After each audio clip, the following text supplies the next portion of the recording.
बीडमध्ये काका जयदत्त क्षीरसागर आणि पुतण्या संदीप क्षीरसागर यांच्यातील राजकीय वैर संपुष्टात येणार का, असा प्रश्न उपस्थित होते। हा प्रश्न आताच पडायचं कारण आहे की जयदत्त क्षीरसागर यांनी आयोजित केलेल्या कार्यकर्ता मेळाव्याला आमदार संदीप क्षीरसागर यांच्या वडिलांनी म्हणजेच की रवींद्र क्षीरसागर यांची उपस्थिती, कारण गेल्या अनेक वर्षापासून क्षीरसागर कुटुंबात वाद चालू आहे। त्यात एकाच कुटुंबातील व्यक्ती हे 3 वेगवेगळ्या पक्षाचे झेंडे घेतल्याने आता कुटुंबाचं बीडच्या राजकारणात पूर्वीसारखं वर्चस्व राहिलं नाही। सर्वात महत्त्वाचं म्हणजे कुटुंबातील फुटींमुळे जयदत्त क्षीरसागर यांना सुद्धा राजकारणात 2 वर्षापासून वनवासात जावं लागलंय। त्यामुळे येणाऱ्या विधानसभा निवडणुकीत बीड जिल्ह्याचे राजकारण हे कसं असणार आहे? मातबर समजले जाणारे क्षीरसागर कुटुंब हे यंदा एकत्र येतील का?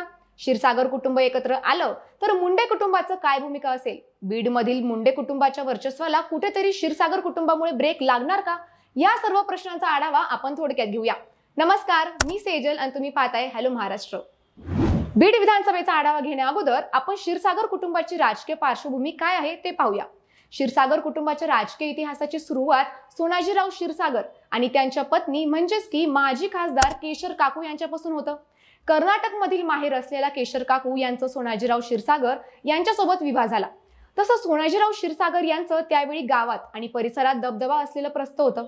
ज्या काळात महिलांना घराबाहेर पडण्याची परवानगी मिळत नव्हती, त्यावेळी सोनाजीराव क्षीरसागर यांनी केशर काकूंना राजकारणात पुढे आणलं। पुढे त्या पंचायत समिती सभापती, खासदार झाल्या। तेव्हापासून सुरू झालेल्या क्षीरसागर कुटुंबाचा राजकीय वारसा अजूनही सुरूच आहे। त्यांचा वारसा ज्येष्ठ पुत्र जयदत्त अण्णा क्षीरसागर हे चालवत आहे। सध्या कुटुंबातील पडलेल्या फुटींमुळे केशर काकूंचा वारसा आता कुटुंबातील 3 सदस्य पुढे घेऊन जाताना दिसताय। त्यात आमदार संदीप क्षीरसागर, माजी मंत्री जयदत्त क्षीरसागर आणि योगेश क्षीरसागर। तर सध्याची राजकीय परिस्थिती बघायला झाली तर कुटुंबातील फाटाफुटीमुळे मतदारसंघात क्षीरसागर कुटुंबाचा प्रभाव कमी व्हायला सुरुवात झालेली आहे। त्यामुळे येणाऱ्या काळात जर अशीच परिस्थिती कायम राहिली तर विधानसभा निवडणुकीत क्षीरसागर यांना निवडून येणंही अवघड होऊन बसलंय। त्यामुळे येणाऱ्या परिस्थितीत क्षीरसागर काय भूमिका घेतात हे सुद्धा पाहावं लागेल।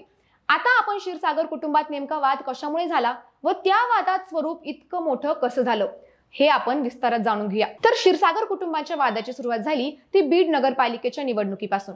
2016 मध्ये बीड नगरपालिकेच्या निवडणुकीत संदीप क्षीरसागर यांनी काका जयदत्त क्षीरसागर यांच्या विरोधात पॅनल उभा केला आणि पहिल्याच निवडणुकीत तब्बल 19 नगरसेवक निवडून आणले।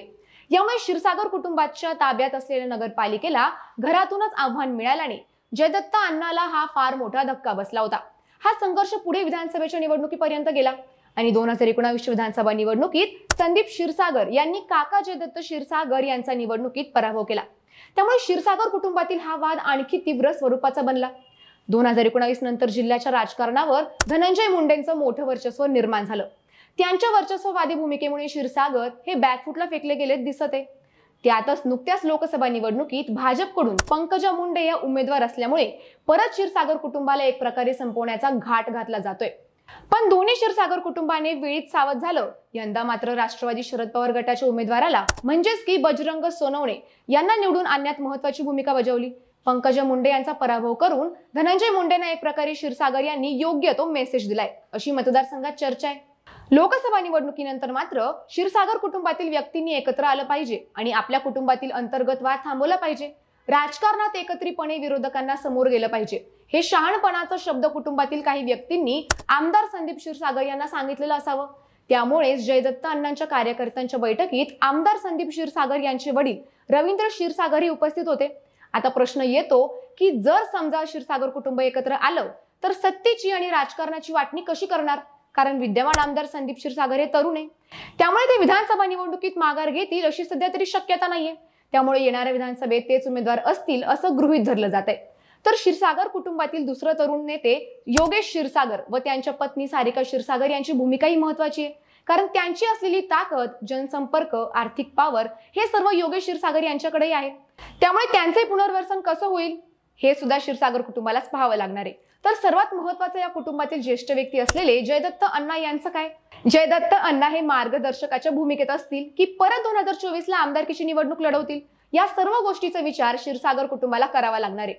तरच कुटुंबातील संघर्ष थांबला जाईल। जर हे कुटुंब एकत्र आलं तर एकूण जिल्ह्याच्या राजकारणासाठी फायद्याचं ठरणार आहे। तर दुसरीकडे मुंडे कुटुंबाच्या वर्चस्वाला मात्र ब्रेक लागणार यात शंका नाही। त्यामुळे क्षीरसागर यांच्या एकत्र येण्याने जिल्ह्यात काय काय बदल होतील हे येणाऱ्या काळातच स्पष्ट होईल। त्यामुळे क्षीरसागर कुटुंब एकत्र येऊ नये म्हणून जिल्ह्यातील मोठी राजकीय ताकद बीडमध्ये कामाला लागली आहे। त्यामुळे येणाऱ्या काळात क्षीरसागर कुटुंबाची नेमकी काय भूमिका असेल हेच पाहणार आहोत। मात्र क्षीरसागर कुटुंबातील फुटीचा मुंडे कुटुंबाला राजकारणात अप्पर हँड मिळत होता। आता मात्र राजकारणाचं वारं बदलल्याने आणि क्षीरसागर कुटुंब एकत्र येण्याची शक्यता असल्याने मुंडेंना बीडमध्ये चांगली स्टफ फाईट असणार आहे। येणाऱ्या विधानसभेलाच मुंडे विरुद्ध क्षीरसागर यांच्या ताकदीचा ट्रेलर बघायला मिळेल एवढं मात्र नक्की। बाकी तुमचं मत आम्हाला कमेंट करून नक्की कळवा।